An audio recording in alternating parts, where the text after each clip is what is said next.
Bonsoir. Alors ce soir, je vais vous parler de l'extrémisme.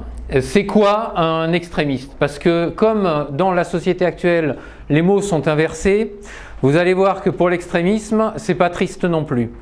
L'histoire commence pendant la campagne des élections législatives où j'ai en face de moi une journaliste charmante au demeurant qui me dit « Ah oui, mais alors vous êtes Debout la France, mais alors vous allez vous allier avec l'extrême droite ?» Et je la regarde et je lui dis « Mais qui est extrémiste en France ?» Et je dis « Mais c'est pas eux les extrémistes, c'est pas Madame Le Pen, c'est pas le funeste Philippot, l'extrémiste. » Je dis « Les extrémistes, ce sont eux, c'est Monsieur Valls. C'est Monsieur Macron, ce sont eux les extrémistes. Pourquoi ce sont eux? Parce que quand vous dites quelque chose, vous dites quelque chose de bon sens. Je prends l'exemple du climat. Vous parlez du climat. On vous dit oui, la Terre se réchauffe, machin, truc, non. Vous avez lu des livres sur le climat, vous avez écouté Radio Courtoisie, où Henri Delesquin vous a expliqué avec François Gervais que il n'y a aucun réchauffement climatique dû au CO2, tout simplement parce que quand on remet du CO2 dans l'air, ça ne change rien, le CO2 est déjà à saturation. Donc vous avez des informations qui sont scientifiques, qui viennent de François Gervais, qui viennent de Vincent Courtillot, quelqu'un qui n'est jamais qu'à l'Académie des sciences, donc qui est a priori quelqu'un de sérieux, de Claude Allègre, des gens comme ça, qui vous disent non, il n'y a pas de réchauffement d'origine humaine. Et puis vous avez un journaliste de TF1 qui vous dit si, il y a un réchauffement, et si vous dites le contraire, vous êtes un extrémiste. Vous êtes un extrémiste. Non, vous n'êtes pas extrémiste, vous êtes quelqu'un qui réfléchit. Mais simplement pour eux, ça devient un extrémiste. Alors ça, c'est vrai pour le climat, mais c'est vrai à tout niveau. C'est vrai aussi pour l'économie. Vous êtes quelqu'un qui est pour la liberté d'entreprendre, quelqu'un qui n'est pas partisan de taper sur la tête des entrepreneurs parce que c'est eux qui créent de la richesse, qui créent de l'emploi. Hop, vous êtes un extrémiste. Vous êtes un extrémiste parce que vous considérez que l'entrepreneur, il est là pour gagner de l'argent, pour faire marcher son business et pas forcément pour engager des handicapés ou pour s'occuper de l'égalité homme-femme ou d'être préoccupé d'engager un transgenre ou je ne sais pas quoi. Vous êtes un extrémiste. Et c'est partout comme ça. Alors vous parlez des sujets internationaux. Alors les sujets internationaux, c'est quelque chose de bien parce que si vous avez quelque chose où les journalistes ils connaissent vraiment rien, je veux dire, c'est bien les sujets internationaux. Parce qu'en général, déjà les pays, la Syrie, ils vous placent ça entre l'Afrique et Madagascar sans trop savoir qu'il y a la mer entre l'Afrique et Madagascar. Hein. Alors vous parlez de la Syrie par exemple. Vous dites... moi je soutiens le régime de Bachar el-Assad. Ah, il est extrémiste, il est monstrueux et tout, c'est un criminel, il tue les petits-enfants, il les bouffe, machin chose. Non mais en Syrie, qu'est-ce qui se passe? En Syrie, vous avez un gouvernement légal qui est reconnu par l'ONU, qui est celui de Bachar, on aime ou on n'aime pas, mais c'est comme ça, qui est un gouvernement qui fait des choses horribles puisqu'il permet aux chrétiens de vivre dans des pays où c'est pas facile, il permet aux autres minorités, les druzes, les chiites, etc., de vivre tranquillement. Ce personnage-là, il est combattu par nos dirigeants.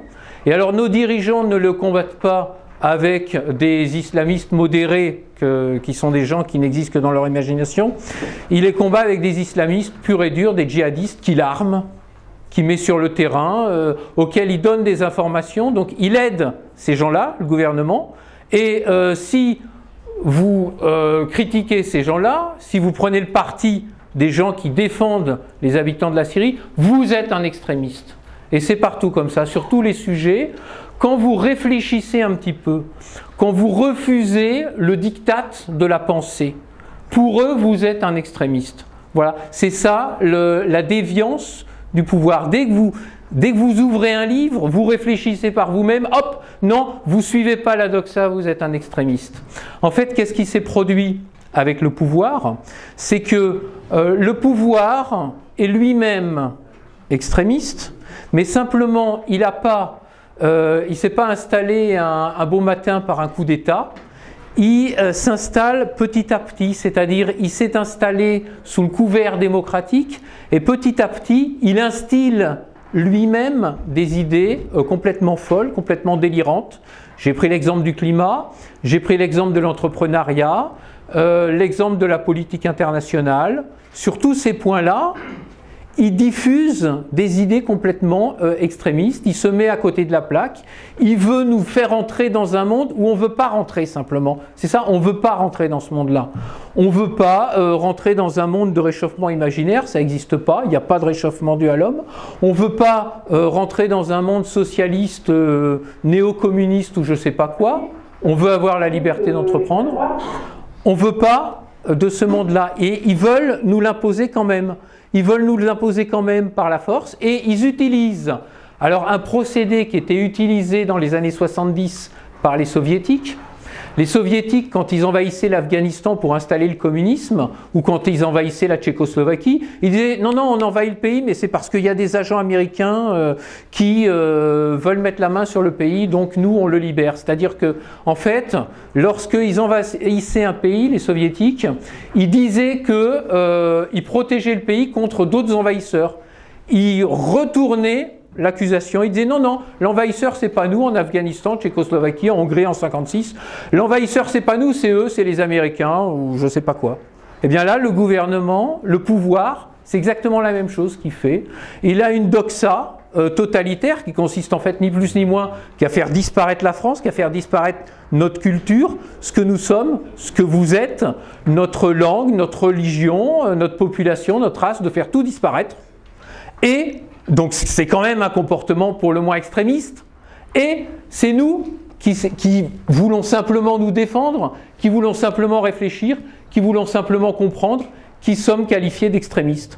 Voilà. Et petit à petit, il en rajoute une couche. Voilà, on va vous supprimer la liberté d'expression, on va vous supprimer ceci, on va vous supprimer cela, et à si vous protestez, vous êtes extrémiste. Donc c'est un discours qui est complètement inversé, où on va traiter les gens sensés, les gens qui réfléchissent, les gens qui apprennent, de fous furieux. On va en faire des fous furieux qui sont bons ensuite à enfermer ou à rééduquer, parce que déjà, le gouvernement parle de vous rééduquer, de vous envoyer dans des camps ou je ne sais pas quoi. Enfin, voilà, ça ne saurait tarder. Donc, ce que j'ai à dire, moi, à la fin de tout ça, c'est que, en aucun cas, lorsqu'on vous interroge, si un jour vous êtes candidat aux élections législatives, à autre chose, vous n'avez pas à vous justifier.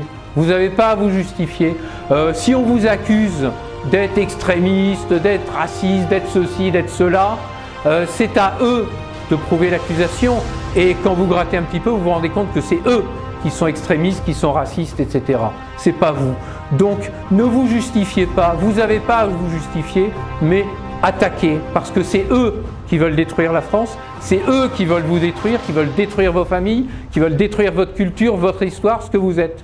Donc, défendez-vous, battez-vous jusqu'au bout, parce que là, en ce moment, en France, on est dos au mur face au système qui veut vous écraser. Battez-vous, parce que les extrémistes, ce sont eux.